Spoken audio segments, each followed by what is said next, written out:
You got barbecue back there, and you didn't invite me. Hurt my feelings. Welcome back to another episode of Dynasty Theory here at DD Fantasy Football. Remember, we got code Theory.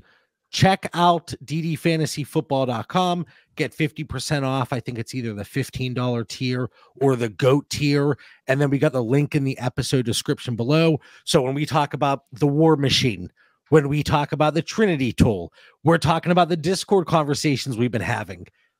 That's how you get in and get access to all of that. All right. What's going on, Dan?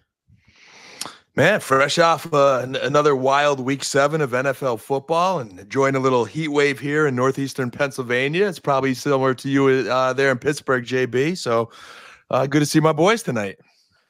Yeah, I'm ready for really ready for fall. And I think we're going to get it like next week. I think we're going to hit the 70s here, and then it's going to come back down. I'm looking forward to my grass dying outside so I don't have to cut it again. Like, I'll see you in April, buddy. Anyway, what's going on, Mitch? What's going on? Like, this is all I have to do all week now. Both of my kids are out of football.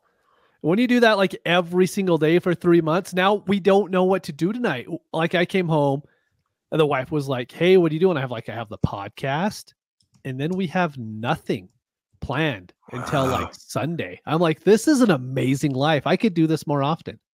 I have one more week, Mitch, and then I join you. One more week of football. Nice. All right. So we had a few different directions this show was going to go tonight. We had a list of some more dynasty buys that we're looking at, various price points like we did last week. It was good to see T. Higgins pop off. I was happy with that one. And that was the guy that both Dan and Mitch wanted to talk about last week. So it was good for the whole team. Team morale is high right now. But it might come down a little bit based on these early conversations we're going to have tonight. Brandon Aiyuk, boys. What, Dan? What do you want? Even before Aiyuk, man, I just thought, Zay Flowers went out with an ankle injury. I'm hoping he comes back. Mike Evans just went to the locker room. So we're batting 1,000 already tonight. And again, I always say, if you're listening Tuesday night, these episodes get released 7 p.m. Eastern time. We record on Mondays. So sometimes we throw in some things for Monday Night Football. So add them to the list. But Brandon Aiyuk, he's going to be out for the rest of the season. It sounds like it's ACL and MCL things. And it kind of goes with the show here. But Mitch and I completed a trade not too long ago. And we'll get to that in a minute. But let me throw some things out, as I like to do. So Brandon Aiyuk, weeks 1 through 6. Let's remove week 7 because he was out after the first quarter. He was tied for wide receiver 55 in per game PPR scoring, okay? 1 game over 10 points. Trinity score. This is where we talk about the Trinity tool that's available at ddfantasyfootball.com. Wide receiver 46. Wide receiver 60 in air yard share, just below Demarcus Robinson. So you're in good company, guys, when you're mentioned with Demarcus Robinson. Target share just under 22%, so that wasn't all that bad. And then 1.72 yards per route run. You look at the yards per route run, and you're like, okay, we always like to see it above 2. But this is kind of who he's been. Last year, over 3, but that was an outlier. 2022, 1.97. 2021, 1.65. 2020, 1.79. All of those they're okay. Like nothing catastrophic, but I think there's a lot of kind of negative. You'll look at this negatively for Brandon Aiyuk, but outside of last year, it's kind of who he was. 4.1 yards after the catch per reception. That's not good. I don't even need to give a rank. Yards per target, lowest in his career outside of his rookie year. Catch percentage, lowest of his career by almost 10%. So, Dan, Brandon Aiyuk gets paid, laughing all the way to the bank, has a lackluster first month and a half of the season, and now he is out. Are you buying the injury discount? Are you selling low now because nobody's going to pay the previous price tag, of course? Man, I feel like you just, that high we were on to start the show. You got a little knife and you put it in my tires. There's a lot to unravel here, but I'll keep it simple. I think, as you break down all the analytics there and the trendy score and, the declining numbers, I think, hey, if we're following that weeks 1, 2, 3, 4, 5, I think that's good data for our listeners to have, feedback there to be following these trendy scores and be following, the content of DD Fantasy Football to maybe have gotten off of a Brandon Aiyuk before something like this injury happened. Like if you were following and trending with those numbers and move something sooner, awesome for you, because you're not stuck with the Aiyuk shares that we may have, and now we're in limbo. I think there's a little bit of a product of his holdout and a little bit of a product of his just crappy attitude and, just preparation in for this season. I think he's still a talented dude, but now he's a talented dude with a very serious ACL injury that's going to put him out the rest of this year and a chunk of next year. So if I could get out and get something that could help me contend this year, and that's going to just kind of, hold some value beyond this year, I'm selling. I know I got to temper expectations. Not going to get what we would have got weeks ago, but I would try to sell if I have him. My uncle earlier, he was talking about like Facebook comments, and he said that people in there, again, here in Pittsburgh, and, Pittsburgh fans, some of them, well, you'll see based on this comment, they said, oh my gosh, thank goodness we didn't trade for Brandon Aiyuk because he would have gotten injured. Do you listen to yourself? Do you think? Wait a minute here. Anyway, that's the way some people in Pittsburgh are kind of digesting this. So good thing, everybody. So Mitch, let me ask you a question. This has nothing to do with Facebook comments. That's good. So Brandon Aiyuk, we talk about, he wasn't producing for fantasy purposes. A lot of people, they're looking to move him. But like he wasn't producing before. A lot of people, because of that, weren't necessarily paying the price. I think a lot of people that are looking to move Brandon Aiyuk, and this typically happens like immediately following an injury, happened with Rashee Rice not long ago. People kind of have that expectation, well, I should still be able to get this. And then you see a lot of people just kind of stuck with them on the roster. That is one way to look at it, but I'm not looking at I'm getting stuck with a 26-year-old Brandon Aiyuk on my roster. I still think he's one of the top 15 good wide receivers in the NFL. Has he had a down year? Absolutely, he has. That whole offense hasn't. I mean, they're putting up yards, they're putting up points, but that offense, I mean, even if you looked at it on Sunday, it's just, it looks off from previous years. And maybe that's just not having Christian McCaffrey there, that workhorse back. I mean, Mason's been amazing. Don't get me wrong there, but McCaffrey just brings that different dimension to one offense. I'm completely okay acquiring Brandon Aiyuk. Like I traded him to you. I've had offers for Brandon Aiyuk that I have on my teams. I'm not going to go out there and trade him like John, anyone in the Discord. John has tiers. Hit up John. He'll let you know all about him, right? But like you have him listed with a JSN. I'm not trading Brandon Aiyuk for JSN. Deontay Johnson, Jordan Addison, Deebo Samuel. I'm not moving him. He will stay on my roster. If I'm contending, he is still staying on my roster. I will find wide receiver points somewhere. I'm not trading him away for that. If you tell me, I've been really trying to get Chris Olave. That's been kind of what I'm trying to go for.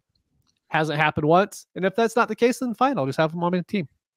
And to follow up on that, and you kind of looked at it from the other side of the lens here, where like if you are contending, and I think I had 6 shares, I think maybe 7. I moved one to Mitch, and we'll talk about that trade here in a second and how gross it is.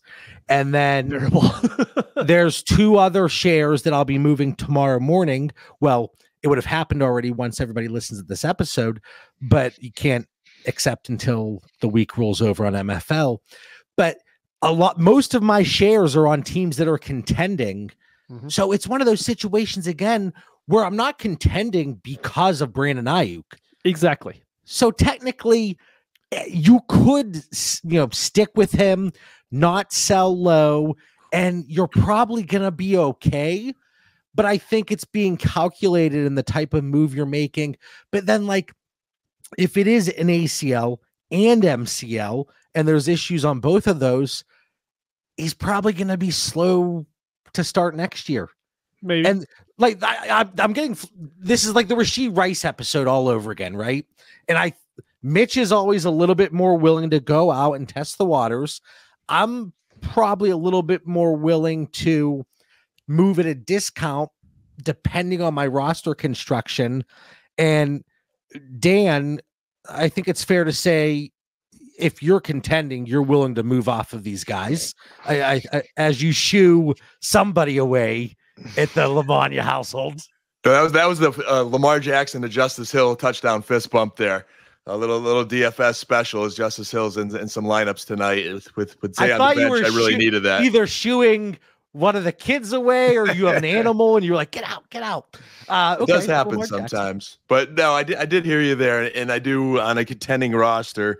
Looking at a lot of the trades that you posted tonight, and I do have a share of Aiyuk in a league where my receiving corps is a little bit thin, so I'm gonna look to move. But I sound like I'm aligned with Mitch, man. It's kind of scary. We've been a little bit more aligned in recent episodes. I'm not selling free. I was offered Calvin Ridley and I forget the player today. It wasn't anything that I could remember, so that should tell you something. Calvin Ridley wasn't enough for me to part ways with Aiyuk. So all right, well, let's get through some of the trades here, and we teased it enough. Let's talk about the trade that Mitch and I did. A 14-team league, start 12. He's not contending. I am contending. I have your first, and I think I have Dan's first too. I think. There you go. So sure. I moved Brandon Aiyuk for Najee Harris and Tyrone Tracy. And that is so gross, but there's a PPC component. So it was like 0.2 point per carry. It's tiered PPR for running back, wide receiver, tight end. So it's a gross trade, but with my team, the expectation and the way Najee Harris has looked the last 2 weeks, I was okay making it. There's 168 starters in the league, and I'm contending. But that's kind of the price point, and you're going to see here.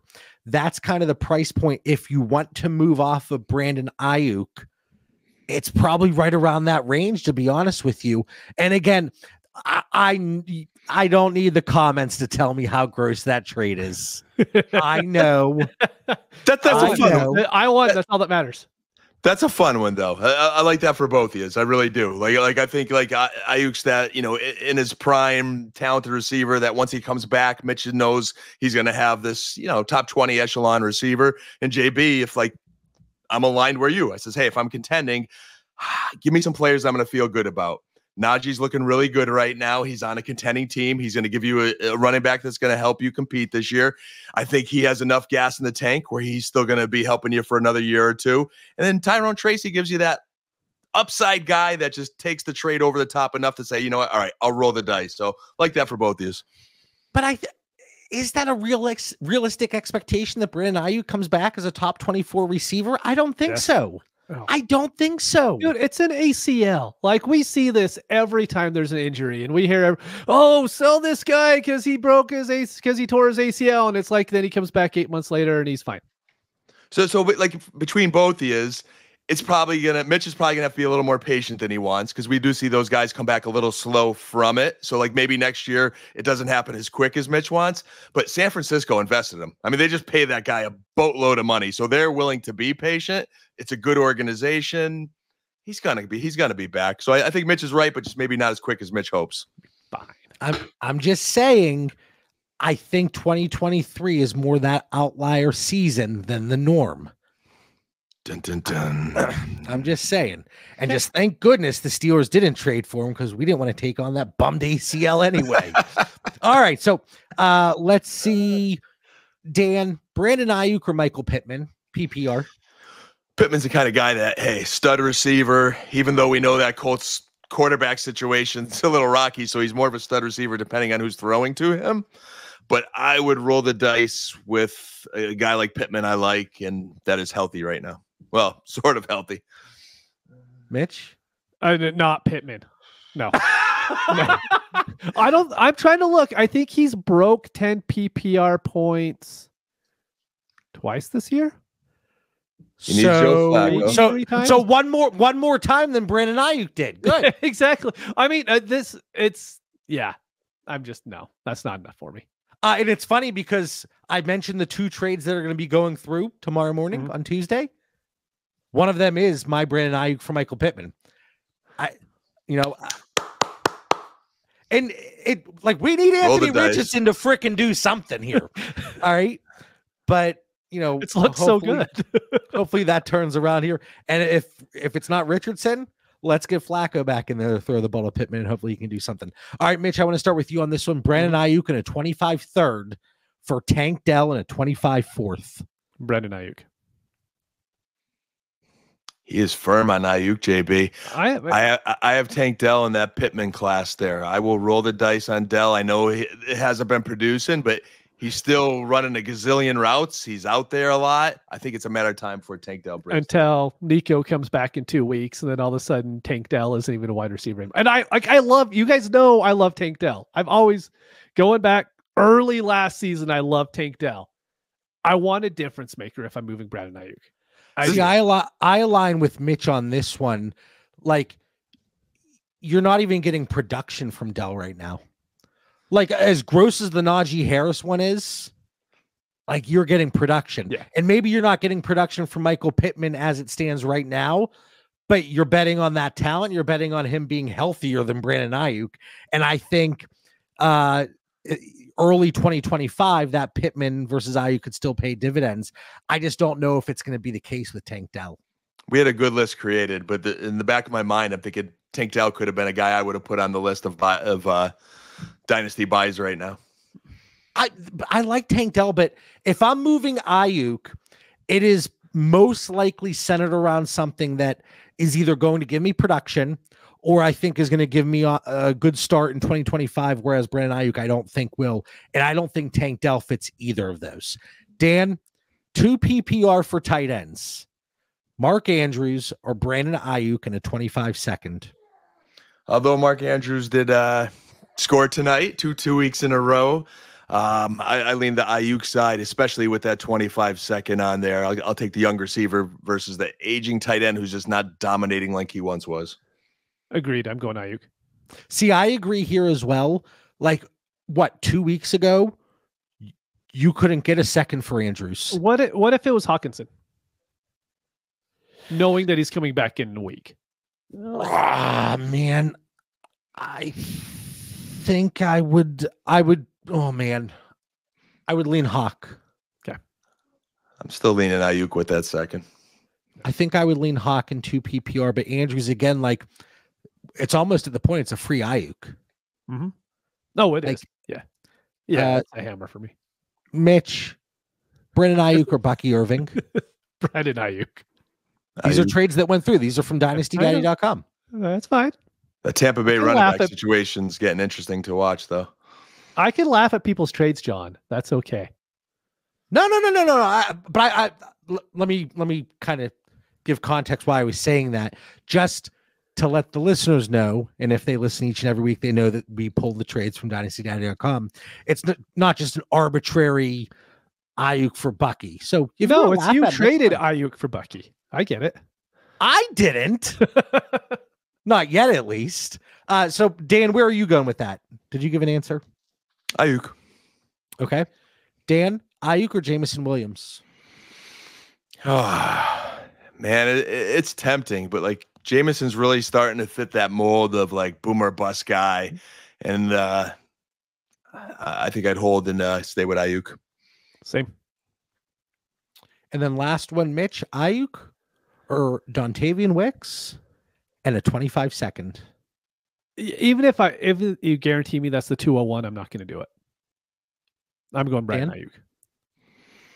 Yeah, I like Wicks as an athlete. He's getting a little more volume than I anticipated, but I'm not there, so I'm with Aiyuk.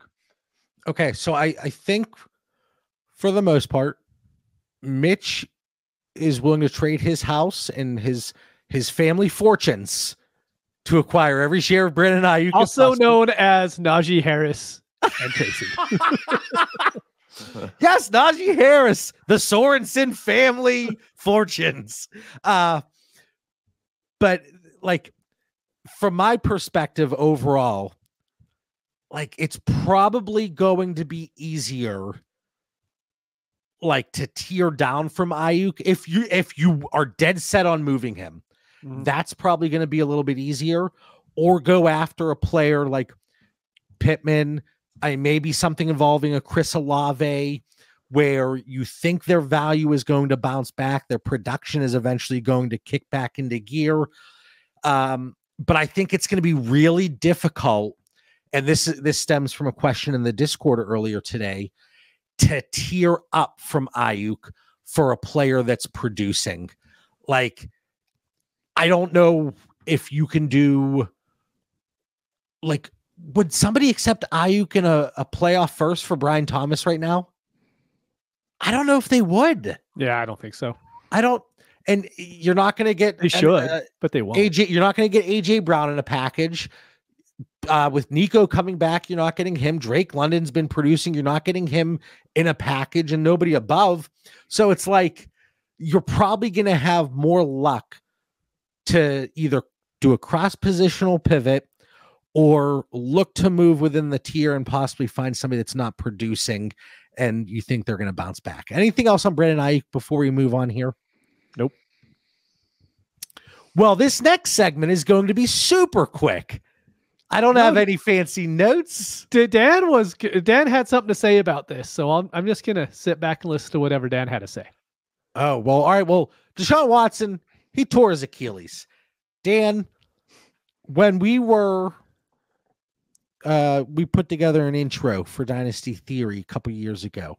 And in the intro, we had little sound bites from each of us. And Dan's sound bite, for those of you that don't know, was there is too much dysfunction in Cleveland. Here we are. And that was probably 3 years ago. 3 years later, not much has changed, Dan. Man, it's business is picking up here, it seems, with the dysfunction in Cleveland. And, you know, just watching this weekend's games, it's a little less about Deshaun Watson than who we have in this notes. Although there was, I think it was the Scott Fishbowl, someone cut Deshaun Watson before the game. I'm like, man, they're just cutting a quarterback. There's no starting quarterbacks on the waiver wire. So I went and I picked Watson up just for backup, bye-week depth, you know, just to have him there. And then I got a little creative. I was like, you know what? I'm going to pick up Winston too, being that I have Watson, because I knew he was struggling. And I'm thinking this could change over the upcoming weeks. So I've got Watson and Winston. The game happens. Watson gets hurt. And, of course, Dorian Thompson-Robinson is starting. So I'm starting to think about this. We see Amari Cooper got traded before the week. And I'm just thinking for our Dynasty listener, like Dynasty Theory listeners, what's this mean for fantasy football in Cleveland? Who's going to get the football? And my takeaways of that game was Dorian Thompson-Robinson stunk. Winston came in there, at least looked better than him. So I'm hoping, like, I don't know why Winston was number 3. I'm trying to figure that out. I'm thinking Winston's going to be the starter moving forward. And then Cedric Tillman was kind of the wide receiver that caught my eye the most during that game. You know, I don't think you're going to see anything much more from Judy. Obviously, the tight end is the stud is really the number 1 receiver in that offense, Njoku. But Tillman was the guy, like, if he's on your waiver wire, I might just take a deep flyer on him for this year. And Jameis Winston. The Winston thing, it almost feels like what we saw in New Orleans just a week ago, where Haener came in mid-game, and then they let Rattler start, and Rattler's going to be starting again here if Derek Carr can't go in week 8, you know? So I have about 10% exposure to Jameis Winston. I'm excited to see what that opportunity may or may not look like. In a few situations, I'm probably going to be looking to pivot, find a manager that maybe lost production. They don't have a quarterback that's necessarily helping them. But this kind of goes with the Brandon Aiyuk thing. Like, if somebody lost Deshaun Watson, they weren't competing because of Deshaun Watson. So you're not trying to make up production. Like, typically we talk about like a quarterback injury, and then it's like, okay, target that manager if you have some excess quarterbacks, or maybe if you're not contending and you want to see if you can get something, a package that makes sense or something like that. But like the teams that I lost to Deshaun Watson, I'm probably not necessarily rushing to go trade for a quarterback, you know. And I know there's some folks that are, if anybody gets injured, anybody's not producing, they go out and they're like, all right, I'm going to buy low. You don't need to buy low on Deshaun Watson. People are still moving. There were trades that went through post Achilles for 25 third. Just keep your third. You don't have to spend the like if I go to the supermarket and there is where's he going with this, Mitch? I don't know. I'm not sure. If there's chicken with like flies and like crud all over it, but it's like 10 cents, I'll pay the $3 a pound for normal chicken. That's where I'm going. What grocery store are you guys going to? Well, what's up with you guys? This is just JB. You're in Pennsylvania. I mean, you're both there. Something's going on there, man. Don't worry about the grocery stores we have here in Pittsburgh. But that 10-cent chicken, woohoo, it's something else. This is where John's mind went today, Mitch. You know, but you don't need to acquire Deshaun Watson. You can cut him if you want to free up a spot. You can cut him. If you put him on the trade block for any third, probably not going to get accepted, even though there's a few people out there that are still like, oh yeah, I'll buy low. If you can't get a fourth, cut him. Or maybe for Dan, get Fab.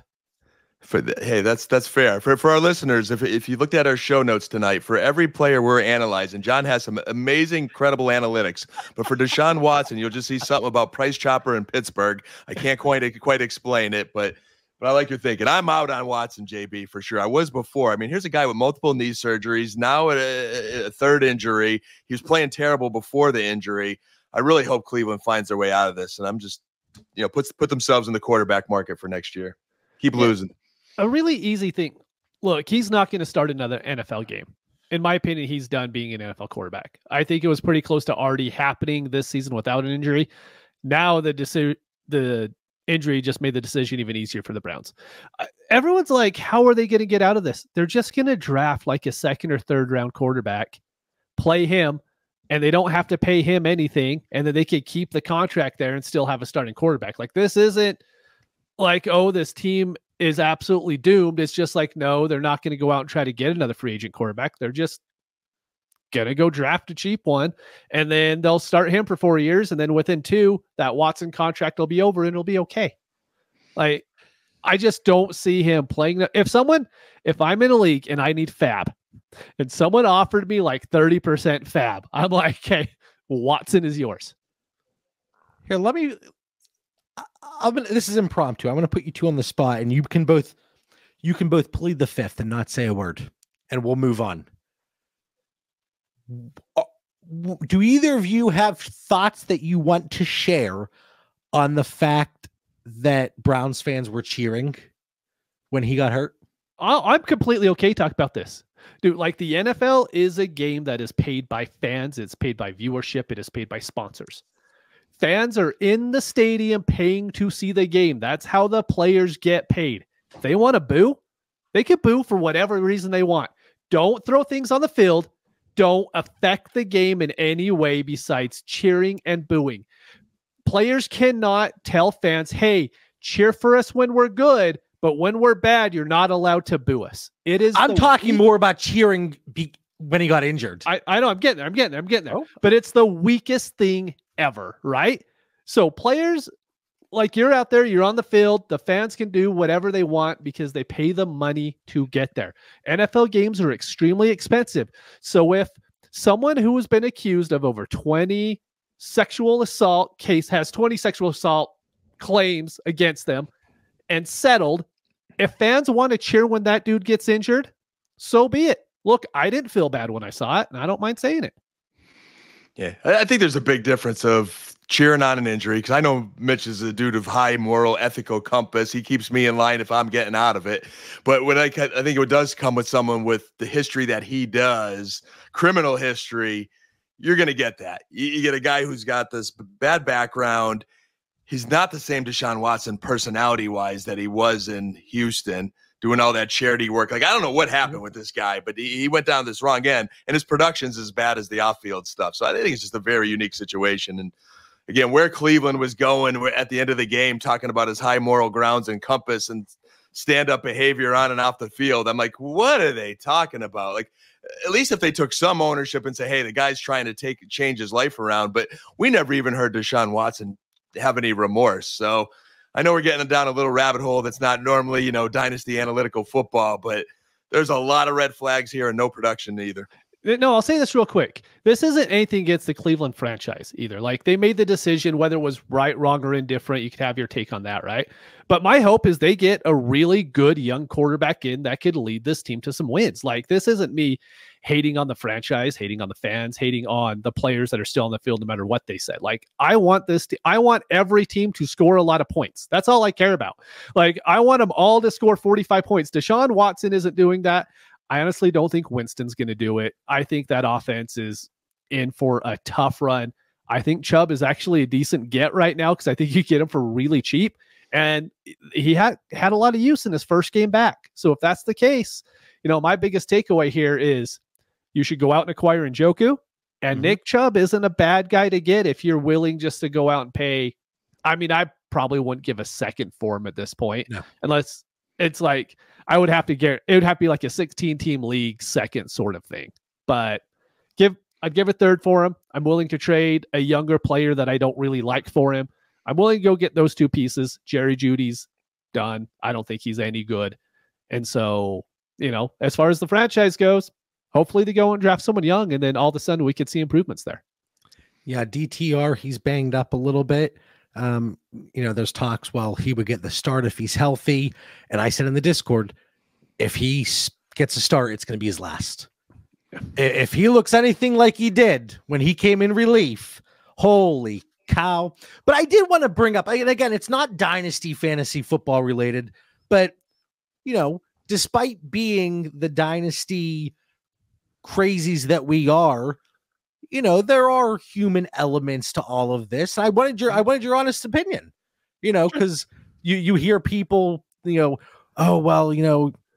Watson's doing all this off the field. And then it's like, you don't cheer injuries. So people have their thoughts, and I wanted to get yours. And Mitch did not mince words. And I appreciate that. I'm good with it. I appreciate that. Well, you know what I'm good with, guys? I'm good with Russell Wilson back in the kitchen, baby. He's cooking again. Holy moly. Did you see those two short throws to in the flat that Russ had last night? I honestly missed the game last night, to be honest. The first quarter and a half. Oh my God. He threw the ball into the ground 7-8 yards away. And I'm texting my family. I'm like, I always hated Russ. I said Fields should have been in here. And then he starts cooking again, guys.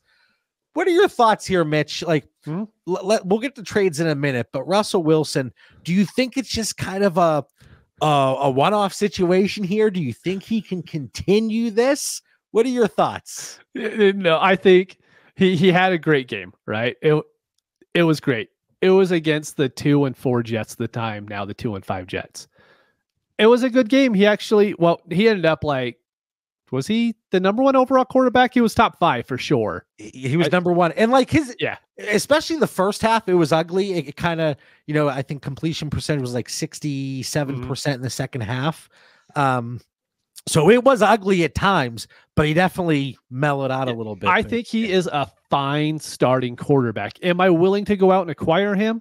No, because I think I could get someone else that I believe in for next year and the year after, right? I'm not saying Russell can still be the starter there next year easily. His contract can do it, right?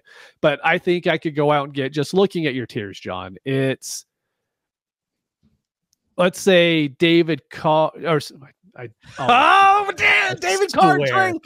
Yeah. Oh man, we were good for years. Broke the streak. There's a callback. So Derek Carr, right? I mean, you want Derek Carr or Russ Wilson? I actually think points per game wise, it's extremely close. But I actually think Carr is going to be a starter next year. To a Russ could be, should be, might be, maybe is the starter. So I'll just take the guys like that. But if you tell me, what about Daniel Jones? I'll take Russ over Daniel Jones, to be honest with you. Okay. Where 2 weeks ago, Daniel Jones is all of a sudden the guy like, hey, you can move a first for him. Well, that offensive line was hot garbage. They had the injury. It's always like, hot garbage. Yeah. But it was really bad. And then they tried to unlock the offense with Drew Lock, and that really panned out well. One thing I want to say before I turn it over to Dan for his thoughts from a dynasty perspective, and just if we expect Russ to continue this at least throughout 2024. There was a conversation in the Game Day channel this morning that carried over from last night, and the comment basically was that George Pickens really helped out Russell Wilson, and that kind of led to that strong fantasy performance. And I said, you look at Russell Wilson and what he did this past Monday. It's, we talk about Brandon Aiyuk. I said he's kind of what he's always been outside of the 1 year. This is what Russell Wilson is. He's a deep ball specialist, the moon ball guy. Whenever he had that more positive public perception and he wasn't seen as such a cringy guy with his Subway commercials and Mr. Unlimited, all that weird stuff going on, nobody ever said, oh, DK Metcalf and Tyler Lockett made Russell Wilson look good. They worked well with each other. And I really think that's what we could have here with George Pickens and Russell Wilson. Are there going to be rough patches, especially if this offensive line doesn't hold up?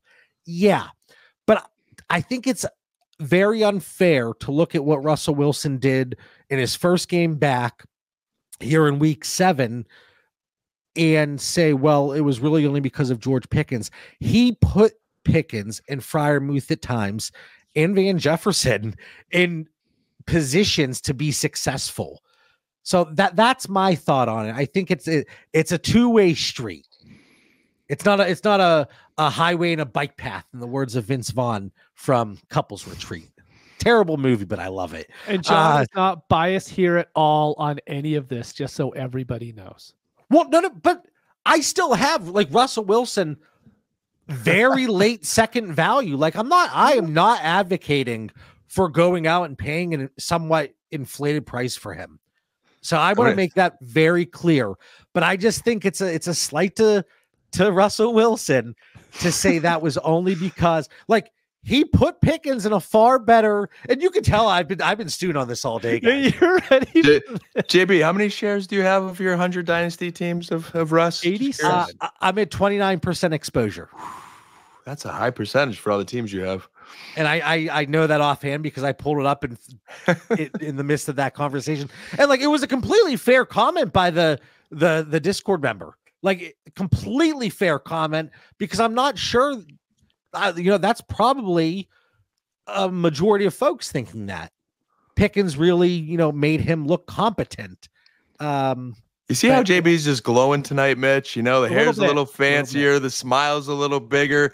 I give him a few weeks and he's going to roll up that sleeve and there's going to be a Russ Wilson tattoo under there.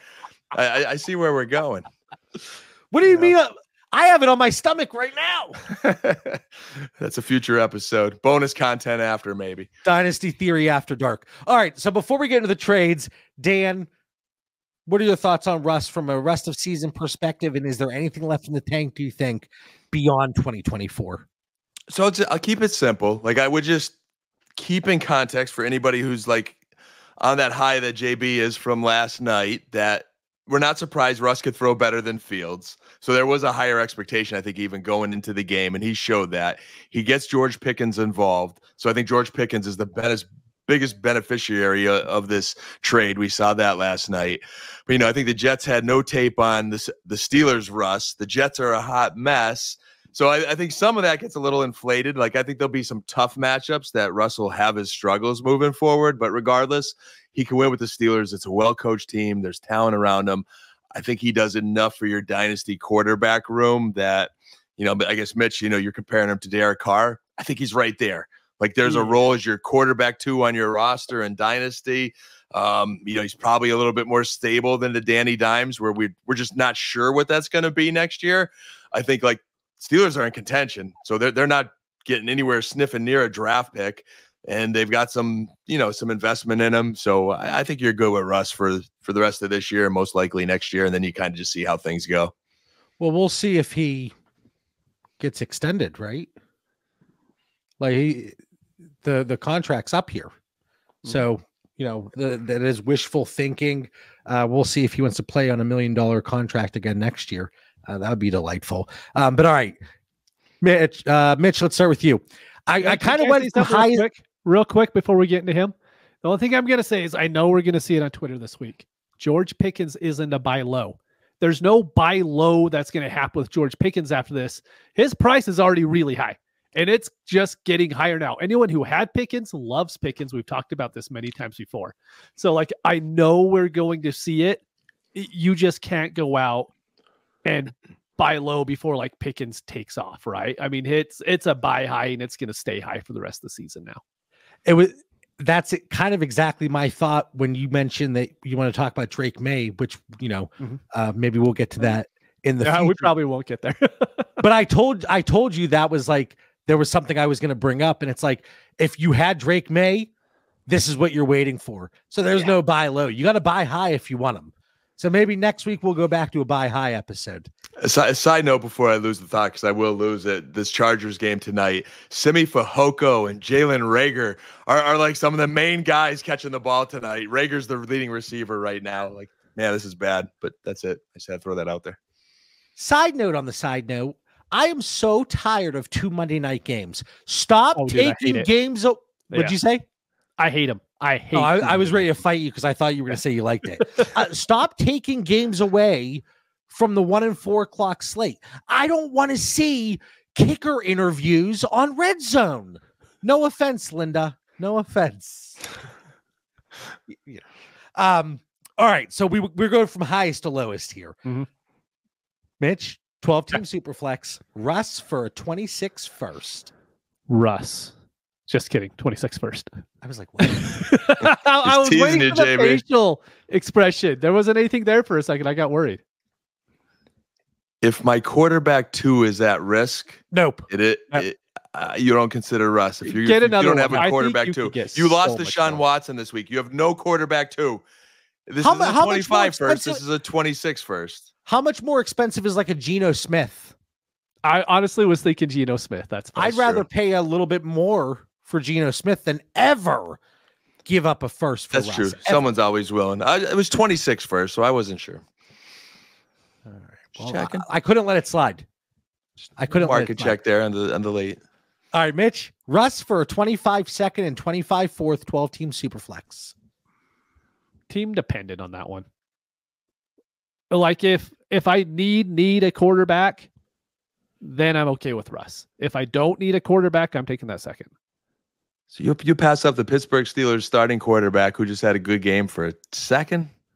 If it's Russell Wilson, yes. Yes, I will. Man, that's harsh. JB, tiebreaker? If contending, and that's my 25 second, and let's say I have Jaden Daniels, Justin Herbert, and I had Deshaun Watson, let's say, I would make that move for us. Yeah, that's fair if you're contending. All right. So yeah, so we have that's 2.5 votes for Russ on that one. So then Mitch, Russ or a 27 second? Russ. 27 seconds. I would assume if you're moving a 27 second. Oh, this is a 14-team league too. Especially if I have to pay for my 27 in that. That could change things. If I have to pay 2 years ahead in order to move my second to get Russ, I might keep my second at that point. I would assume if you're liquidating 2027 picks, it's because you're in contention and you need that. And you're willing to orphan. Yeah. I'll get out of here. All right, then. Can we get a strong vote for Russ on this one, Mitch? Again, these are trades that have gone through on dynastydaddy.com. Russ for Michael Wilson in a 25 third 12-team Superflex. Russ. We did it. All right. So going through some of the news and takeaways from week 7 here, but then we do have 2 dynasty buys. Let's see if we can do this rather quickly.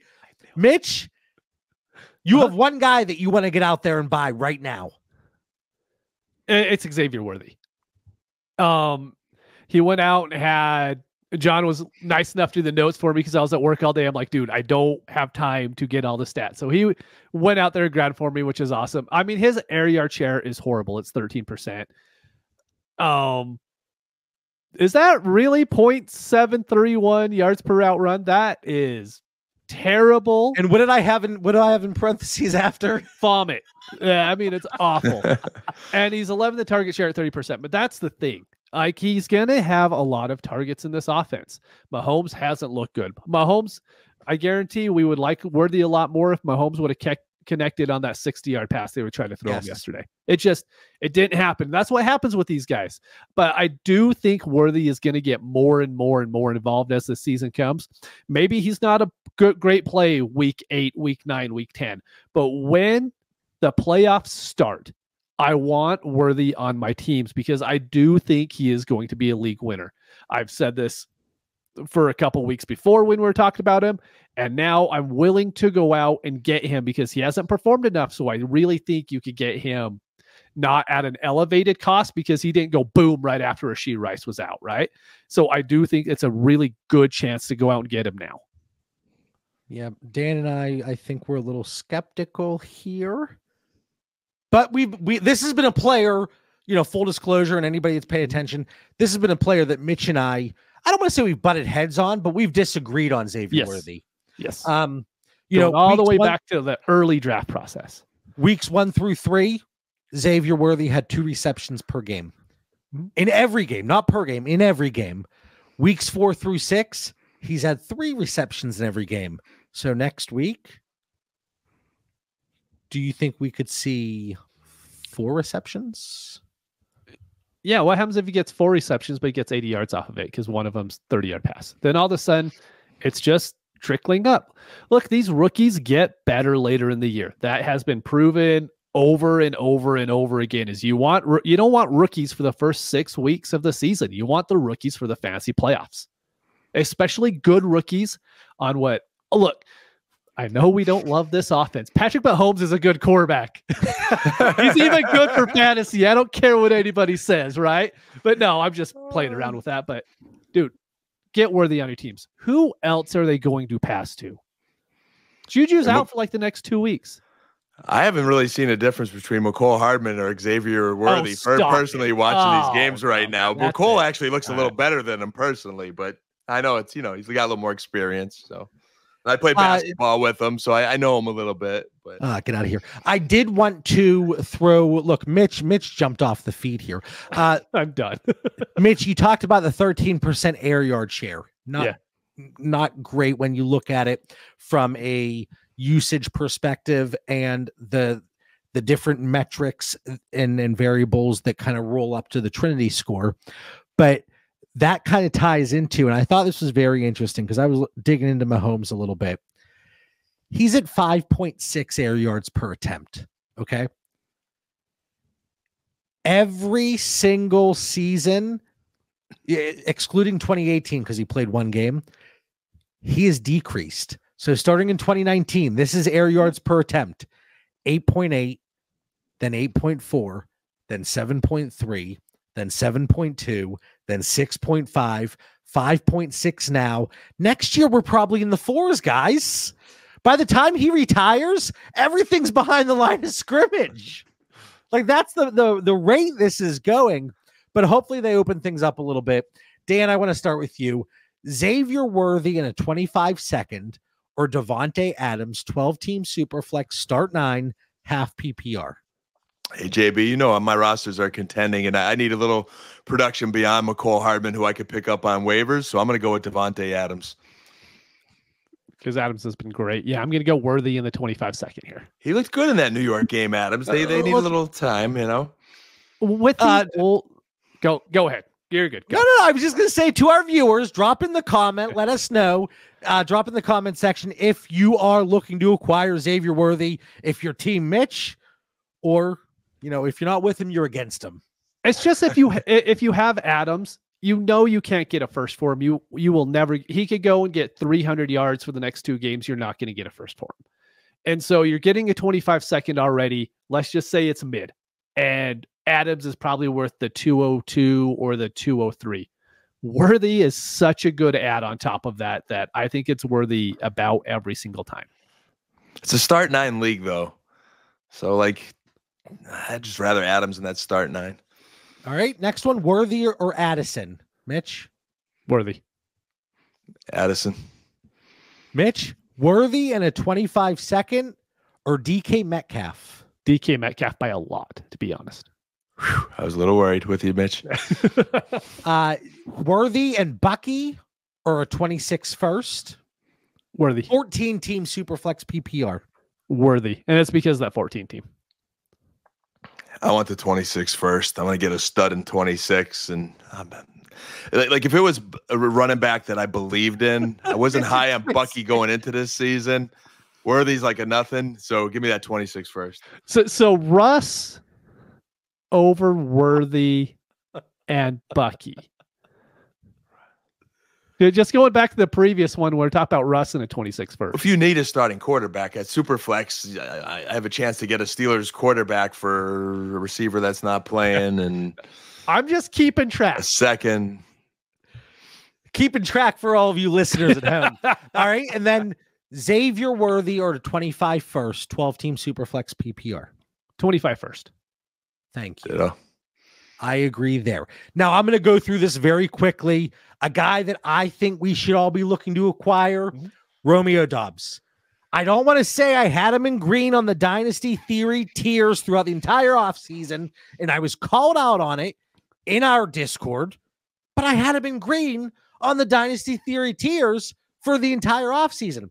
Last 2 weeks, and we always talk about a couple weeks, looking at trends. Over the last 2 weeks, he's a top 10 wide receiver based on PPR average per game.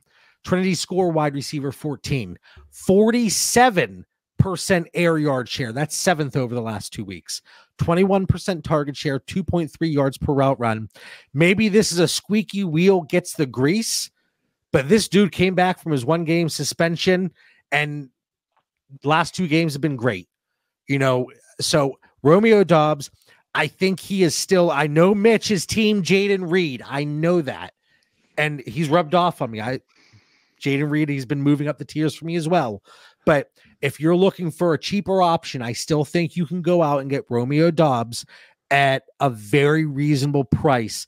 And it's a situation where, I don't see a reason that he can't still contribute on a weekly basis. Any objections?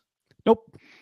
Yeah, I was with you, I think, earlier in the season on Doubs. If you may recall on an episode of Dynasty Theory, I talked about how he just destroyed the Dallas secondary last offseason and looked good. Everybody destroys the Dallas secondary. But you've been a little hard on my Cowboys in the Discord and on the show, JB. I have some feelings, some, not many, but some. But no, I like him, and I like Jaden Reed too. And I think the challenging part of Green Bay is there's a lot of guys that are going to get distributed those targets, but I think either him or Reed is going to be the number one on most weeks. And I think there's going to be some weeks where it's all going to come together and they're both going to produce. But he's the best route runner on that team. And, he had some conviction in himself there. He didn't handle it the right way. There was that squeaky wheel narrative, but boy, did he back it up when he returned. All right, Mitch, Romeo Doubs in a 25-second or Stephon Diggs, 12-team Superflex, start 9.5 PPR. Doubs in the 25-second. Same reason as Worthy over Adams with the Dan just looked disgusted. I know. Worthy's no Doubs. And I had Doubs ahead of Diggs before the season. So you want to give me a second with Doubs, who I do like and is a good receiver. I'll take Doubs in the second. Oh, I thought Dan was going to go the other way. I thought he was too. I thought he was going to reach through that screen and put a whooping on Mitch live on, well, not live, but, a recorded here on Dynasty Theory. All right, Mitch, Romeo Doubs for Zamir White. Ooh, Zamir. And Zach Moss, 12-team Superflex, start 10.5 PPR. Doubs. That's right, Mitch. Even Dobby likes Doubs, Mitch. Remember Dobby? Dobby likes Doubs. Oh, this is perfect tonight. Dobby. And then Doubs are a 26-second, start 10.5 PPR, 12-team. Doubs. Smash Doubs. All right. So these trades, again, I think there was an opportunity to go out and acquire. I'm going to be seeing what I can do here once all the MFL leagues roll over here this week, and then I can go out and hopefully get some things done. I think next week we'll have a little bit more time. Hopefully, knock on wood, no big injuries. Mitch was putting some voodoo magic on the Dallas Cowboys in our group chat earlier today. I just wasn't putting it on the Lions. It just happened to be a Cowboy. It's completely different. That was wrong. That was just wrong. So yeah, next week maybe we can discuss some buy highs. If you have any that you're looking at, maybe drop it in the comments here as well. All right, Dan, we skipped it last week. You were very upset with me. Final thoughts for the 265th time. What do you got for our Dynasty Theory listeners?